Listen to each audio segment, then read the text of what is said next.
Education is such a major part of Heart, and when we started it, and the scripture that I believe that God gave us for it is, "My people are destroyed for lack of knowledge." And when we first began, we were trying to think of a name.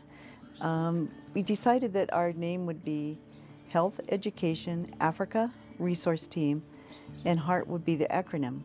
We're known as Heart, but the part that we were really focusing on was that first part of it, health education. As time went on, we then realized that we are really a resource team. And this became very clear to me when we were doing home-based care. We were traveling into the different slums, and we were actually visiting people that had AIDS. One of the things that has resulted from this huge epidemic in Southern Africa is the creation of orphans. I don't think our country has ever in its history, even in the 19th century when parents died young and left many orphans, has ever had to deal with anything close to this number of orphans. There are hundreds of thousands of orphans in a country with a population similar to that of California. But as we were in the villages, then they would say to me, "Well, Mama, what's the next step? Are you coming back? What about the orphans? What about the widows that we're trying to take care of? Do you have any help for us? Is there anything we can do?" And that's where we got the vision about WEEP. It's difficult to imagine what the majority of people with HIV/AIDS face on a daily basis in their general life. The women in the WEEP program are women who were near death. Most of them were what we would call emaciated. For example, a person my size weighing about 90 pounds. And with treatment, they are now fully healthy, well-nourished, and taking care of their children. If we could keep Mother alive, focus on her so that she could take care of her children, we could do an orphan prevention program. As a program, we came in to step in to assist women who are HIV in the community. And when we believe that when we support the woman, the child will live. Basically, it is the women who take care of children. And most of the women had been either divorced or they've been separated or their husbands deserted and they were bedridden. And in the process of the mother suffering, the child suffers. We were teaching on bed nets and that everyone should have a bed net. So I got the idea, what if these women could make the nets? We are happy that we've been given a privilege to make these nets because apart from giving us an income, the nets also go into preventing malaria and reducing the death rate of children and pregnant women and people all over the nation because Heart distributes nets to children and even to pregnant mothers and all over our country. So the WEEP project has grown from that one small little group to now we have 5 centers. In those 5 centers, we have more than one group that has begun. USAID has come alongside us. They're helping with funding through Academy of Educational Development, AED, a Capable Partners grant that we have. So it's been a really exciting journey even to see these women come from near death to alive, working, looking well. Their neighbors are telling them that they are cheating them because surely they don't still have AIDS. I was stigmatized by my family members. They even end up buying a coffin for me. But I thank God for His mercy, giving me mercy. And when I came, even my friends couldn't know me that they called me a ghost. These women can now train other women to survive, to prosper and to take care of their children. These women have all come from far. They all have a story. I know each person has a story of their own in life, but these women have come from so far. Most of them are taking care of 2 children and more.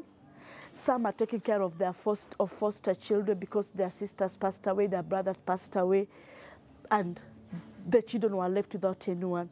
So most of them are mothers and guardians to over 5, 6 children in the same home. Yet these children, through WIP, they're now going to school. They now have uniforms, they have food, they have rent, they are secure, they have benefited, their children have benefited. The children who are stigmatized in the society, in school, they are now going back to school. Their performance is far much better from where they started. And therefore, we are hoping that this project will go on and we'll be able to support more and more women, because our motto, one thing we believe, is the woman is stable, the children will live, because the women will take care of the society. Yeah. All of our programs kind of are interrelated, and we wanted an acronym. We wanted something that kind of says, okay, these programs are one, even though they are different parts. So we came up with the acronym C.O.P.E, Community Orphan Prevention Through Education, with education continuing to be a real key focus for HEART. Within C.O.P.E, we have WEEP, and then we also have what's called Kids for School. And Kids for School is a program for upcountry for grandmothers that are raising their grandchildren. Parents have both died from AIDS. How the project runs is that the children are supposed to, they get one female goat, and after 1 year, they're supposed to give one goat to the next kid in the program. So once we enlist, let's say, 50 kids in the program in a certain area, we tell them, okay, you see, you have benefited from this program by getting a uniform and a goat. If you don't have a school uniform, you're not allowed to be in school. And now HEART is assisting them with the school uniforms. They are giving them a goat, shoes, so the kids are able to go to school. We let the child know that he can also actually have something. That when he is at home, he says, this goat is mine. The other people will say, you mean that he also has a goat? Because initially they were thinking that they are completely a destroyed generation. And then telling the child, look, this goat has to be taken care of, so that next calf that comes in, you give it to another child of a similar need. If you give us a goat back to the program, which HEART will not take, but it will be going to the kid who is also in need as you, we'll give you another uniform. The grandmothers were coming to me saying, Mama, my kids are not in your program, please. My children are not in school. They're hungry, they need help. Help my children too. And it really hurt because we now had 50 that had now reduced into 100, but there were 836 in that village that had been identified, and we were able to help 100. So we found that many of the children were also anemic and they were underweight. So we began what we call a food security project, where we rent 1/4 of an acre, we plow it, provide the seed and the fertilizer. Grandma does the work. She harvests her products, usually corn and beans, and then she's able to feed her family. This is a special village for me because now the boy goes to school because he has the school uniform. And in addition, with HEART plus USAID, they have funded them. You know, the house they were living in is not really a good house, but now they're going to have a better house for them. Usually on the rain season, the rains were dripping into the house, but now, as this house is going to be completed, they're going to enjoy a very good facility. In the program right now, we have 6,300 children. They're being supported through the Kids for School project. It fits the Kenya standard of what we're trying to do for orphans, keep them in their tribal home, in their village, being cared for by relatives versus orphanages. And they just need a little help. They just need a little support, help them get back into school. And with the food security program and the goat for income generating, you can help that whole family survive the HIV/AIDS pandemic. We are now able to have kids who are saying what they want to be doctors, kids who are saying they want to be teachers, kids who are saying they want to be pilots. And I go, since I have this teaching background, I encourage them, I talk to them, I tell them, you see, you will make it in life, you will make it. They are very happy to have been, to be part of this project. And now they're saying, Isaac, you know, thank you so much. But I tell them, it's not me, it's actually your community that identified you. And we came in to partner with the community to make a change in your life. And if you're willing, you'll go places. The stars is the limit. All these children then are being supported through our wheat projects because they make the uniforms. So it's all interrelated and they work together. And it's been a very interesting part that none of our projects are standalones. With the Kids for School, we began, as we went into the schools, we began working with the children. Over 4th grade, you begin to see a big decrease in the number of girls in each classroom. And by 7th and 8th grade, in this one village where we went back to so many times, we began to notice, wow, there's only like 2 girls in each of those upper grades. And what has happened to the girl child? And assuming that what the problem was is that they were marrying young. But we found out later that a lot of it had to do just with the fact they didn't have a way to take care of their monthly cycle. And when we were talking to the girls, they'll tell you that they were using leaves, they were using cloth, or cow dung. So they were missing like 5 days a month. And if you miss a whole week in a month, pretty soon they were so far behind the boys, their grades were not good, and they would get discouraged and they'd drop out. We're able to put together now a packet for 300 shillings or $5 that has the 12 packets of sanitary towels, 4 pair of underwear, and it's a supply for the girls for a whole year. So what I realized is I had to have partners in order to do this, and we already had a committee here in Kenya. Everything Kenya's developed around relationships, and so for me to start off kind of on my own and be doing my own thing, I realized wasn't the right thing. I needed to just, let's join with whatever already is happening here. And so the committee that's already been put together is a Lion Rotary committee. The 2 clubs have come together, which is real unusual, and they're working together on this one particular project, sanitary towels. And there's 5 countries involved, and it's Kenya, Uganda, Tanzania, Ethiopia, and Eritrea. It is a serious problem out there, and I can tell you that people do not understand this. There was a friend I was talking to on the phone, and I said, I'm coming back to Nairobi to distribute sanitary towels. He started laughing. He said, what are you people up to? What kind of project is that? Because people don't understand what girls go through up country. How have the sanitary towels helped us in any way since we started this program? Yes? Yes, sign up? When you don't have sanitary towels, you cannot come to school. We sit at home until monthly period is finished. Through them and through my partners at AED, we began distributing these underwear and the sanitary towels to girls in schools all over Kenya. And we were looking for those that were the most needy, mostly those up country, and those that it would really jeopardize their education if they didn't get this assistance. The girls, we find that they are not only staying in school longer, their grades are better. So we began this whole education piece of how to help the girl child. And then that would lead into questions like, what do you want to be? What are your dreams? What do you want to be when you grow up? And when we would talk about that, we'd say, okay, what could hinder you from accomplishing those dreams?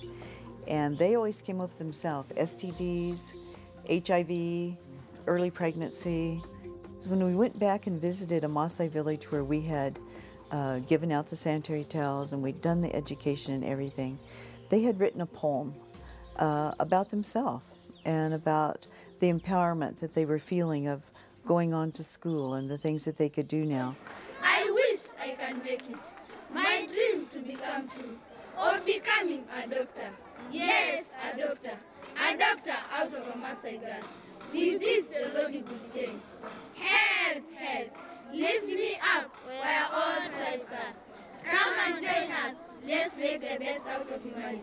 Thank you. It was such a joy because you realize, okay, they got it. You know, they've really got it. And not only do they have it, they can stand boldly and profess it, you know, that we want to go to school, that we are valuable as girls. Not just boys are valuable in our culture, but we are also valuable, and telling their parents that.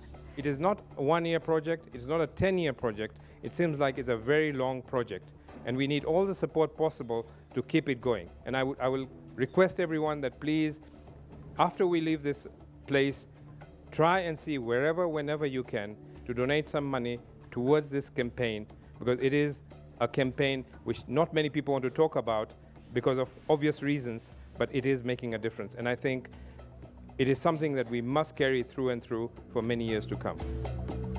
And our goal was to saturate rural Kenya with the prevention message of HIV, AIDS, TB, malaria, and typhoid.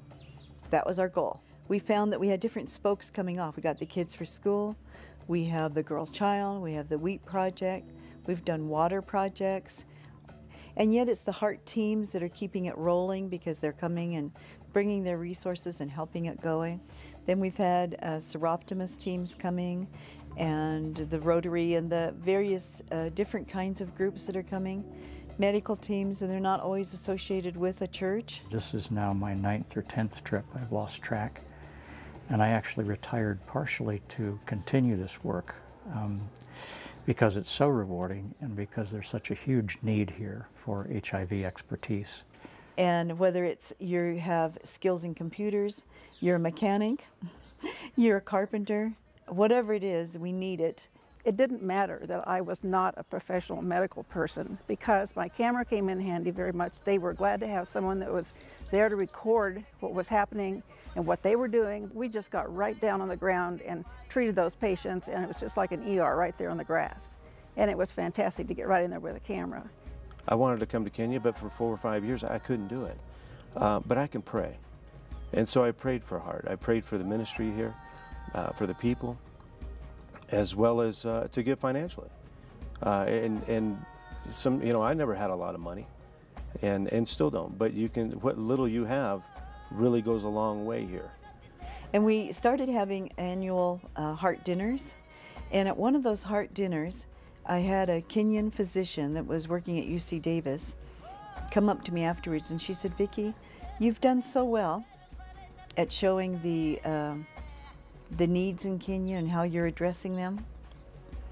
But what you haven't done is showed the beauty of Kenya." And she said, "Don't you take them on safari? Don't you let them see all the beautiful things about Kenya?" And we decided to incorporate into the team experience a 3-day, 2-night safari every time a team comes.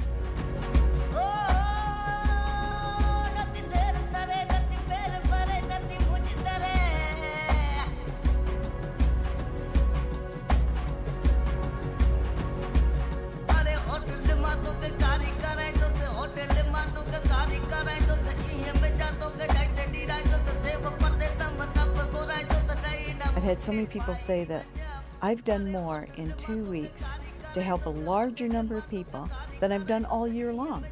So they take their vacation time, all their money, you know, to come and do this. And it's been totally amazing.